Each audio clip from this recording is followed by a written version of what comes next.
Anka ala tanu kabara sebeke kabare kada andaba alaye kasali chaya ala kiraka yasa ana hera soro kiyama shokere kaire baraya ikramu kadana A'udhu billahi minash shaitanir rajim. Bismillahir rahmanir rahim. Chers téléspectateurs du monde francophone, assalamu alaikum wa rahmatullahi wa barakatuh. Vous suivez l'émission C'est Nouveau. Nous parlerons à l'instant même de la place des tatouages, des objets au cou et aux pieds et leur impact sur la personnalité dans notre société.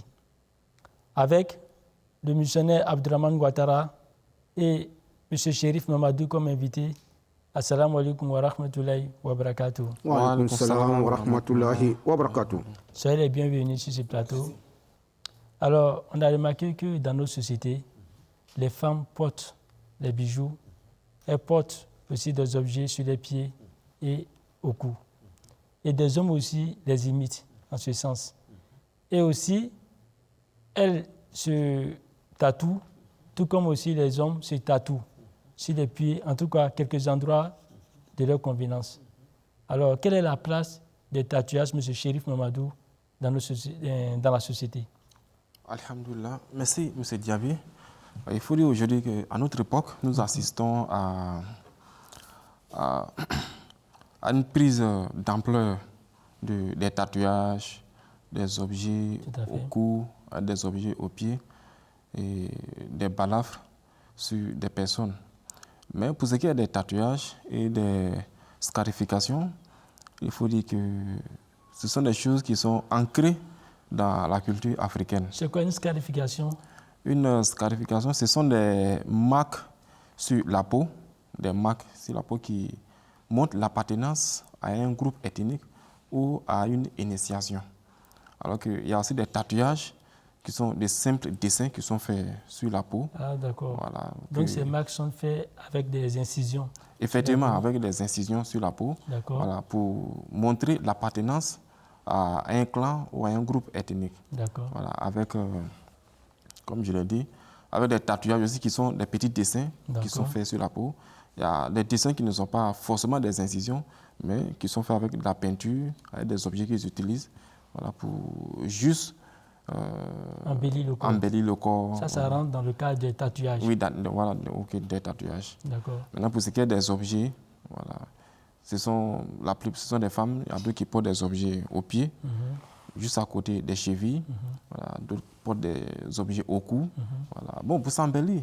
Voilà, maintenant, ça dépend comment ces objets-là, est-ce que leur place réellement, notre point de vue par rapport à ces objets-là. Il y a aussi des objets que les femmes portent sur leur nez, voilà, sur les yeux. Voilà, donc, c'est varié. C'est varié. Alors, je me tourne vers le missionnaire. Quelle est la place de ces objets-là, des tatouages ou des objets que les femmes portent ou les garçons portent, n'est-ce pas, sur quelques endroits de leur corps? Alhamdulillah. Assalamu alaikum wa rahmatullahi wa barakatuhu. Par rapport au tatouage, les bijoux ou les objets que les femmes portent,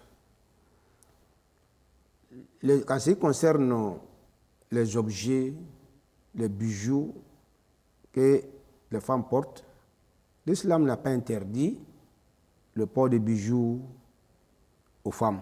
Ah, d'accord, aux femmes. Aux femmes. Okay. L'islam a réservé ces parures-là aux femmes. Voilà, c'est la parure féminine. Bout d'oreille, bijoux, rouge à lèvres, que ça soit. En tout cas, ces gens, ce n'est pas catégoriquement interdit à tous les musulmans, sauf les hommes, même par rapport aux habits, les tissus qu'on appelle le soie. Le soie. Soie. Oui. L'islam dit, bon, ce sont les parures, ce sont les habits féminins. D'accord. Voilà. Maintenant, quand les hommes rentrent dedans, c'est interdit aux hommes, mais ce n'est pas interdit aux femmes. D'accord. Voilà. Même porter bague. Bon, il y a des gens qui peuvent porter bague d'alliance, qu'on appelle le mariage. Bon, d'autres peuvent je prends le cas de Imam Mahdi. Alayhi salam, il avait une bague. Cette bague-là, c'était par rapport à une révélation. D'accord. Le jour qu'il a perdu son père, c'est logique. Chaque personne qui perd un être cher, souvent il est triste. Quand Imam Mahdi alayhi salam a perdu son père, il était un peu triste.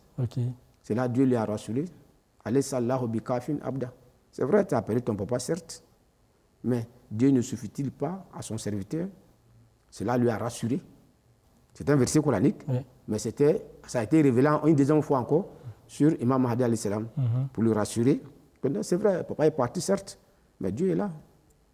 Donc, pour rendre ça vivant, voilà, immortel, pour rendre ça immortel, voilà, Imam Mahdi alayhi salam, il a fait une bague, il a écrit alayhi sallahu bi kafin abda. Voilà.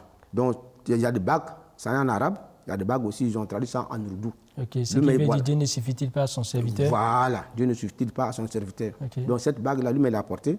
Après aussi, bon, comme l'histoire est longue, ces califes portent jusqu'à de nos jours, au temps des deuxièmes califes, lui, il a fait ça comme tous les califes qui viendront après lui. Lui, il a eu ça comme héritage. Deuxième calife, il a eu ça comme parmi ses héritages, il a eu ça de la part de son père comme héritage. Donc, lui, il ne voulait pas laisser à ses enfants. Un enfant va prendre ça. Donc, il a dit, cette bague-là, il a enlevé ça parmi ses héritages. Il dit, prochainement, celui qui sera un calife, après moi, portez-la ça. C'est à la suite de quoi le calife actuel porte cette même bague-là. Et puis, il a autre bague encore. Je pense que lui, il a eu ça aussi par héritage. Donc, porter bague, ce n'est pas interdit. Mais, surtout, c'est précis. Or, port de or, que ce soit en bague, en ceci, cela, l'islam a réservé ça aux femmes. Aux femmes. Voilà, les hommes musulmans, un homme musulman ne doit pas porter, et que ce soit bague en or, etc. Mais ce n'est pas interdit en tant que tel. Voilà, c'est réservé seulement à la femme. Voilà. Je reviendrai tout à l'heure à vous. Monsieur Chéri, tout à l'heure, vous disiez qu'il y a la scarification et il y a le tatouage. Mais pourquoi faire une différence entre la scarification, quand même que vous avez dit que c'est une incision sur le corps? Mais pourquoi cette différence? Est-ce que cela dénote des philosophies effectivement, dans l'ancien temps, au temps de nos ancêtres, c'était des scarifications. C'était des scarifications qui parfois étaient douloureuses, voilà, parce que c'était parfois des blessures profondes. Voilà, donc la personne qui subissait cette chirurgie-là, il n'avait pas il n'y avait pas de produit pour anesthésier. Donc, ça faisait vraiment souffrir ces personnes-là. Mais aujourd'hui, il me dit que la scarification a un peu évolué. Voilà. Il y a des tribus où... Bon, on va couper la partie. Mais aujourd'hui, ça a un peu évolué, mais c'est plutôt les tatouages qui ont un peu pris le dessus. Voilà. Là, il n'y a pas de blessure, mais ce sont les dessins qui sont faits sur la peau. Mais parfois aussi, il y a des appareils qui sont faits pour ça. Des petits appareils qui font des blessures. En même temps, ça nettoie le sang pour laisser des taches sur la peau, pour montrer une appartenance soit à un gang ou soit à une culture. Mais aujourd'hui, la plupart des personnes qui le font, c'est pour montrer une appartenance à un gang ou à un truc de ce genre. Mais est-ce que ces tatouages ont un effet secondaire? Ces tatouages peuvent avoir un effet secondaire le moment où le sang coule. Voilà. Bon, je ne suis pas médecin pour entrer, mais ça peut avoir un effet secondaire parce que c'est fait avec des produits qui rentrent dans la peau. Voilà. Tout ce qui rentre dans la peau déjà, vous voyez, ça peut engendrer des conséquences. Surtout si des produits qui sont utilisés. S'il y a le cas des incisions aussi, ça peut créer... On connaît un bon nombre de maladies telles que le VIH, etc. Voilà. Si c'est fait avec le même objet. Voilà, ces tatouages-là peuvent engendrer ces maladies-là. Alors, M. Ndé, je reviens à vous. La scarification, telle que M. Chéri vient de dire, est-ce que cela connotait une sorte de philosophie pour les peuples, pour ces peuples qui ici a donné? Oui. Les balafres. Les balafres, ce genre de choses. C'était, en un mot, leur identification. Quand par rapport à ce que nos parents faisaient, c'était pour identifier, Ok. par exemple, les Sénéfos, ils avaient leurs manières. Ok. Voilà, les Kwayara, ils ont leurs manières. Ah. Les Yoruba, ils ont leurs manières. Ok. C'était pour que quand tu vois tel enfant, Ok. tu sais que il est Sénéfo, tel il est Kwayara, ainsi de suite. Une sorte d'identité en fait. Voilà, c'était des cas d'identité, c'était pour l'identifier. Bon, ils ont fait ça avec une philosophie. C'est culturel, moi je peux dire. C'est culturel, culturel. C'était pour identifier les gens. Oui, On n'a pas était dans un contexte quand même difficile. Voilà. Où il fallait reconnaître le sien. Voilà, si les enfants s'enfoncent, ils se perdent, on ne les reconnaît plus. Ouais. Donc ils ont fait ça avec cet esprit-là. Okay. Mais lorsque ça déborde, vraiment ça devient autre chose. Ça devient cruel. Voilà. Mais de nos jours, par exemple, quand tu vois des certaines, ils percent la bouche. Oui. Il y a des ethnies qui percent la bouche. Le petit soir, on dit, bon, une femme peut percer sa bouche. Si elle est fâchée contre son mari, elle ne veut plus parler, elle met cadenas et puis ferme. Oh là là, c'est très douloureux. Ça la rend plus vilaine. Non? Ouais. Une femme doit être belle. Mais quand tu fais ce genre de choses, non. D'autres même mettent certaines choses dans sa bouche, bon, ça la rend plus vilaine. Oui. L'islam ne veut pas qu'on déforme la nature de Dieu. On va les versets qui nous parlent de ne pas déformer la nature, la création de Dieu, on va y revenir. Okay. Donc, par exemple, sinon, ça c'était premièrement ce qu'on faisait avant. Comme le chérif vient de dire, maintenant c'est un peu changé. C'est changé par rapport à quoi? Bon, c'est devenu mode. On prend, on écrit sur la peau. Bon, ça c'est le contraire. L'islam n'est pas dans ce côté-là. Okay. Quand ça, on regarde dans ces versets, alors subhanahu wa ta'ala dit dans la sourate 23, des versets Mouminun, des versets 1 à 12. Il dit par exemple, Kad aflaha al-mu'minun, alladhina hum an salatihim khashi'un, walladhina hum an lagwi muridun. Walladhina hum an lagwi muridun. La traduction est la suivante. Sans aucun doute, le succès viendra aux croyants qui sont humbles dans leur prière et qui se détournent de tout ce qui est vain. D'accord. De tout ce qui est vain. D'accord. C'est-à-dire, c'est inutile. Okay. Ça ne sert pas. Okay. Ça n'augmente pas ta beauté, ni rien. D'accord. Tu prends tout ton, tu prends tout ton pot, deviendra, comme on dirait, caïman. Je te donne un exemple. Un Américain, il voulait ressembler à un tigre. Je dis bien à un tigre. Combien d'argent qu'il a dépensé, ça fait presque 1 milliard. Ils ont opéré, réopéré, pour qu'au moins il puisse y ressembler à un tigre. Ça va servir à quoi? Un homme va ressembler à un tigre, ça sert à quoi? Effectivement. L'islam, c'est vain, c'est inutile. Tu n'as pas de profit dans c'est ce qui va faire de devenir un tigre. Mais cette somme-là pourrait servir ailleurs. Donc vous voulez dire que l'islam traite cela de vanité. C'est vanité. Donc tout ce qui est vain n'a pas de place dans la religion. Tout ce que Dieu nous demande, c'est-à-dire toutes les lois, ou bien tout ce que Dieu a créé, c'est utile à l'humanité. Tout à fait.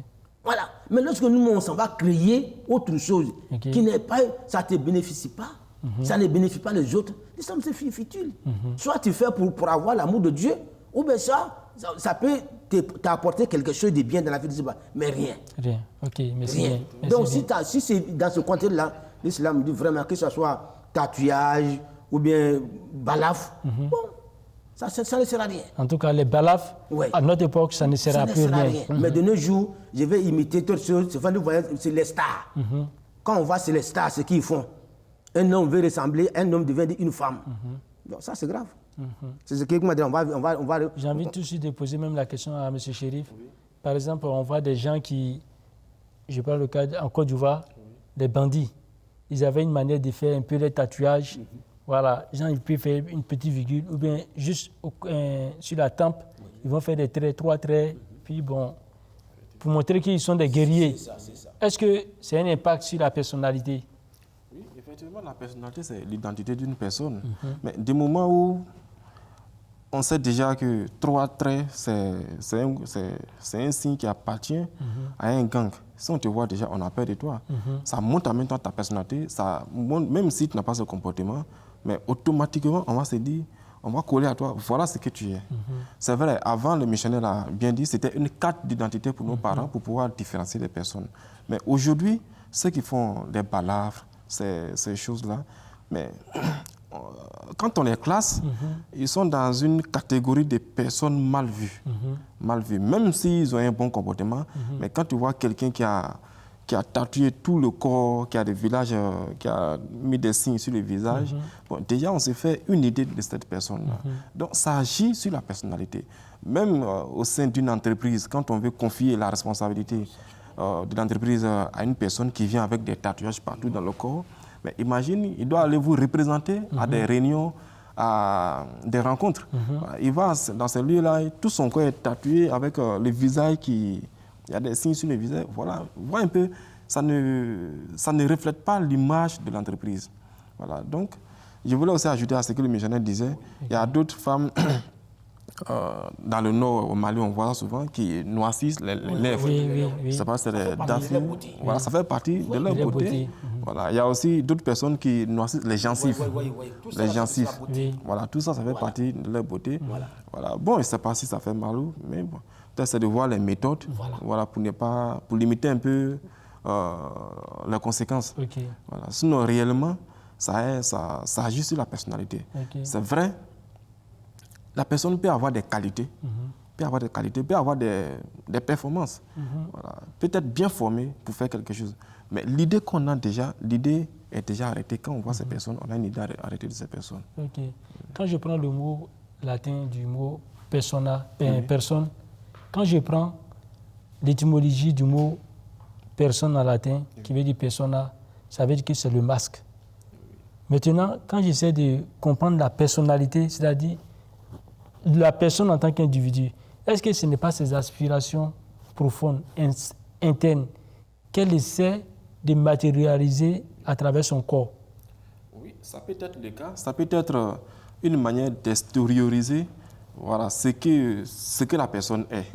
Ce que la personne est, ça peut être soit la personne cache une violence en lui, voilà, ou soit la personne cache une, bon, je ne sais pas s'il faut une bonté, mais moi je me dis, ces personnes qui le font, la majorité des personnes, quand on les voit, on a une idée arrêtée. Oui. Même les filles ou des femmes, on a parlé des ports des objets.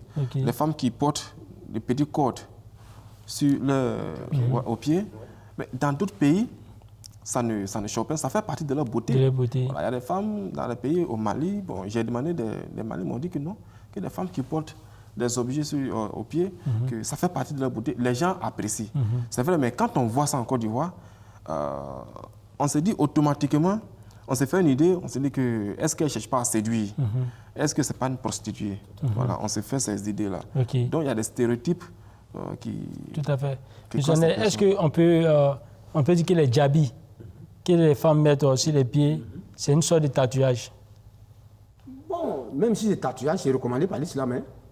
Oui, mais donc est-ce que si c'est recommandé par l'islam, pourquoi est-ce que les autres tatouages ne sont pas recommandés par l'islam? Par exemple, l'islam nous recommande tous les moyens sont bons pour une femme de séduire son homme. Ah, d'accord.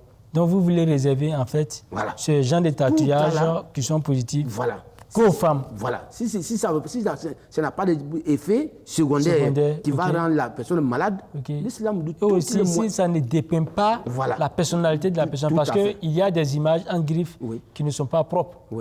On peut penser, l'esprit peut aller, que des personnes mettent sur le corps. Donc ces genres d'images ne sont pas réellement bien vues par l'islam. Mais dans le cas des djabis, c'est possible. Des djabis. Même ce que Chérif parlait, pour noircir les lèvres. Bon, on voit ça, c'est les Sénégalais. Les maris apprécient ça. Il n'a pas d'effet secondaire. Voilà, ceux qui ont noirci les dents, les gencives. Bon, ce sont des cultures. Mais ça, c'est un peu dangereux. Parce que ça se fait avec les aiguilles. Effectivement. On pique. Effectivement. Bon, ça peut envoyer comporter des risques même de maladies et même de défiguration de la gencive. Bon, quand on parle aussi, il peut prendre plusieurs aiguilles pour faire ça avec plusieurs femmes. J'en ai assisté. Voilà. Donc l'islam soit toujours le juste milieu. D'accord. Voilà. Que ce soit djabi, que ce soit calé. Mais sur le ceci. Bon, l'islam permet ça. Parce que ça donne encore plus la beauté à la femme. Ça fait donc beauté. Voilà, l'islam a révélé ces choses-là uniquement à la femme. D'accord. Voilà. Mais quand les hommes, vous avez votre beauté à part. Mais quand vous laissez pour vous aller imiter les femmes, alors là c'est grave. Par exemple, Dieu nous a créés. Vous, M. Djabi, vous avez la barbe.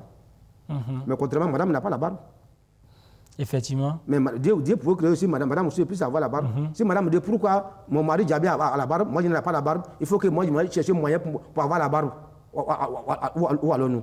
Il veut déformer la création d'Allah subhanahu wa ta'ala. C'est que la manière de Dieu l'a créé, il n'a pas d'accord, il n'a pas satisfait de sa création. Voilà pourquoi il veut changer.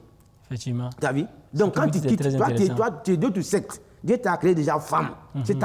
C'est ça qu'on appelle le destin de femme. Il faut rester dans ce contexte-là. Voilà. Tu adores Dieu. En tout cas, tu peux des moyens pour te rendre plus belle, mais il ne faut pas transformer. Quand tu transformes, tu es en train de changer la création de Dieu. Toi, tu es noir et puis tu veux devenir blanc. Donc quand tu vois ce n'est plus Djabi, c'est changé complètement.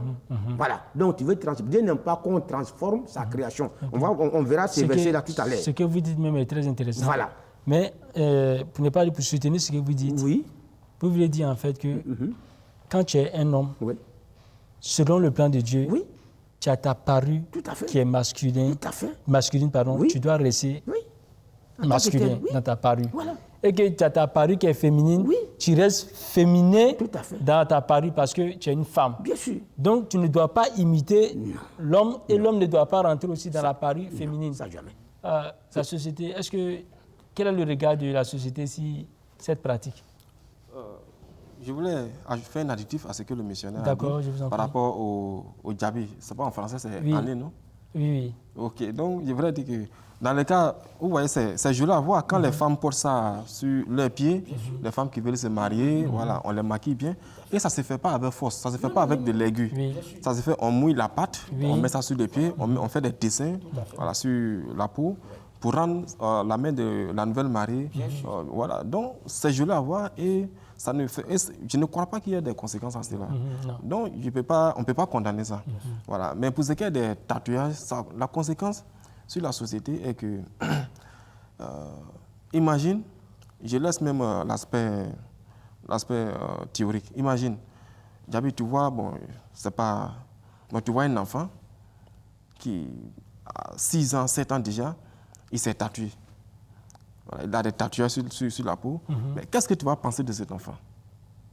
10 ans, 8 ans déjà, il a des tatouages sur...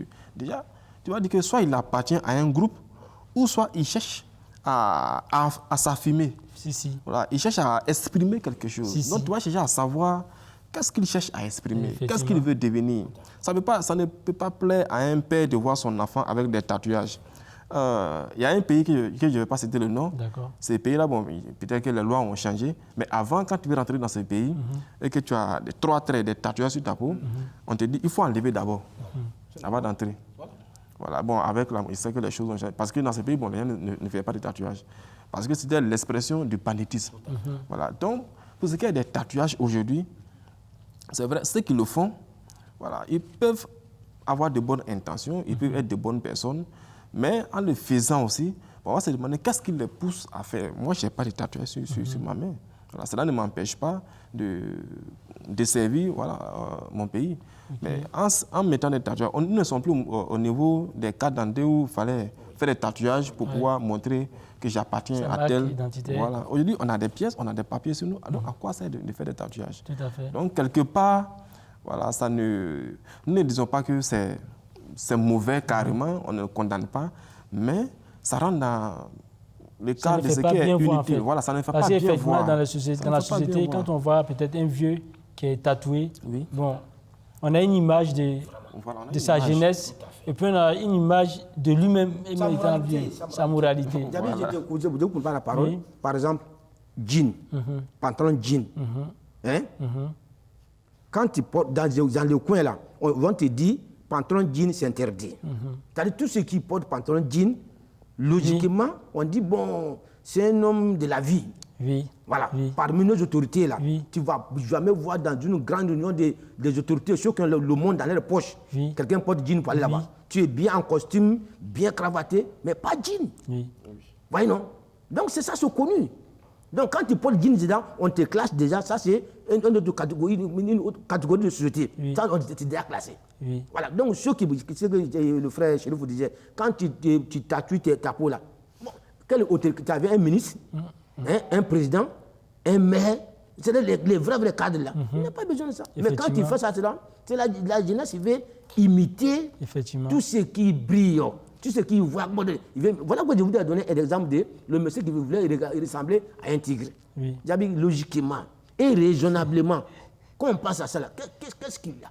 Il doit y avoir un problème psychologique. Il y a un problème. Ouais, effectivement. Voilà. Voilà pourquoi l'islam dit, quand tu vois ces gens de choses-là, c'est Satan qui les pousse à cet état. D'accord. Il ne sait même pas où il faut mettre la tête. D'accord. Allez, M. Chérif, un mot de fin. Oui, le mot de fin est que ce que nous demandons, ce que je retiens de ce sujet, est qu'il faut, en tout lieu, à tout moment, il faut protéger ta personnalité. Ta personnalité. Voilà. Nos jeunes frères qui nous regardent, je leur dis simplement que les tatouages, c'est vrai, il y a d'autres qui le font par effet de mode.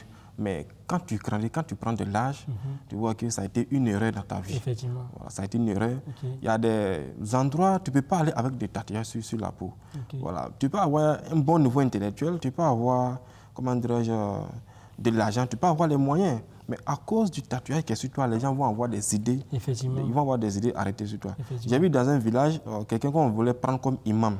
Mais à cause des tatouages qu'il a eu à faire dans sa jeunesse, ça l'a fatigué énormément. Il y a d'autres qui... C'est vrai, pour finir, il est devenu l'imam. Mais il y avait des critiques à côté. Effectivement, ça ne présentait pas bien. Comme il n'y avait pas quelqu'un d'autre pour prendre la place, c'est lui dans les villages, il y a pas de... Donc c'est lui qui a pris, mais ça l'a vraiment fatigué. Okay. Je vais terminer sur vos mots. Oui. Il faut dire qu'il faut protéger sa personnalité. Il faut protéger sa personnalité. Il faut donc prendre soin de sa jeunesse, parce qu'il y a des choses qui nous rattrapent. C'est ça. Et pour vous, vous avez dit, quand on est femme, il faut faire des maquillages de femmes.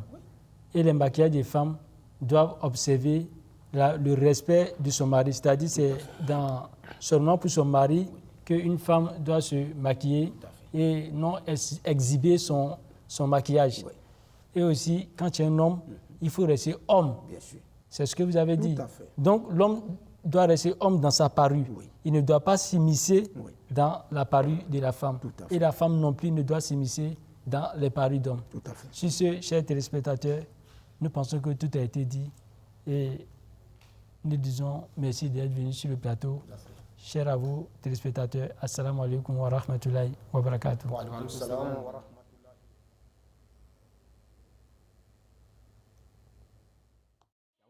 للخير البرايا إكرامه كدناني شكر خير البرايا إكرامه كدناني أنك آلة كبار سبك كبار كدا أندب علي كسالي جايا على تيركا يا سانا هيرا سوروكي ياما شكر خير البرايا إكرامه